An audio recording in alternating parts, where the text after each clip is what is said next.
Hey, it is Tommy TRC here on Twitter. Good afternoon. For today's guest vlog post, I kind of want to talk about a customer service story, and it's easy to find horrible customer service stories. In the Fox Cities last couple weeks, we've had some power outages, some significant power outages for some people. We had some tornadoes come through town. I think the last count, it was 6 tornadoes touched down between like Wrightstown, Wapaka, Kaukauna, Appleton. Thankfully, the Clifford household only lost power for a very short period of time, and it's kind of interesting how the power company handles these. I mean, because certainly there's no competition in the power company. It's not like I can pick up the phone and say, hey, We Energies, I really want to switch over to Kaukauna Power, or whatever it happens to be. At home, they have Niagara Power, Rochester Gas and Electric, but you can't switch between the two. You get one or the other. And so, a couple Saturdays ago, 6:30 in the morning, on my computer, pew, all the power went out.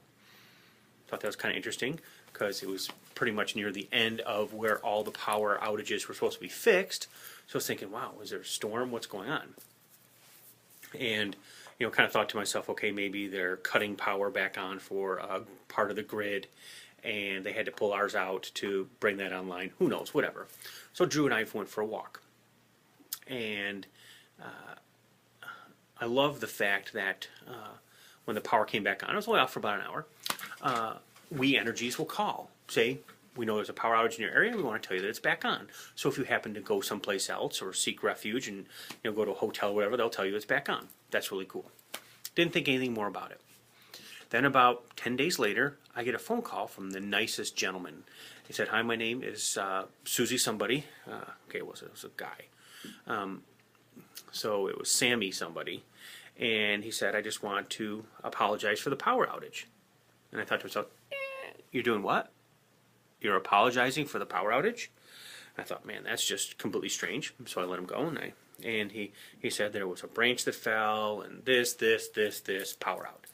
And I stopped. I said, my power was only out for an hour. I had no room to bitch or complain. There were people who lost power for days, and some people said devastation, and I didn't think that was devastation. I thought maybe a huge convenience. Yeah, okay, everything in my freezer melted, but it's not cancer. That's the way I looked at it.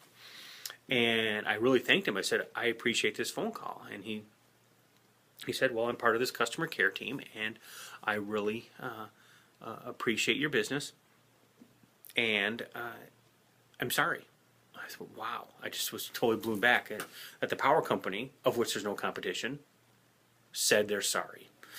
So what can we learn from this? Communication with your client base is key, humongous. It's important to communicate. It's important to make sure that you over communicate. Set that expectation. We Energies called me when the power was back on. That was amazing.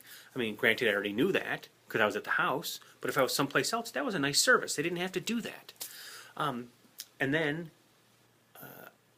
they called to say they were sorry. Gosh, if there was more customer service like that. I'm sorry, Mr. Clifford. I'm sorry this didn't work. I'm sorry. I mean, a company who has a complete monopoly says they're sorry. What about what would happen if a Starbucks or a Denny's or whatever it is called you and said, food for thought and food to think about. My name is Tommy TRC on Twitter. Join the conversation. Love to see your comments. Post the comments below. Thanks, everybody. Bye.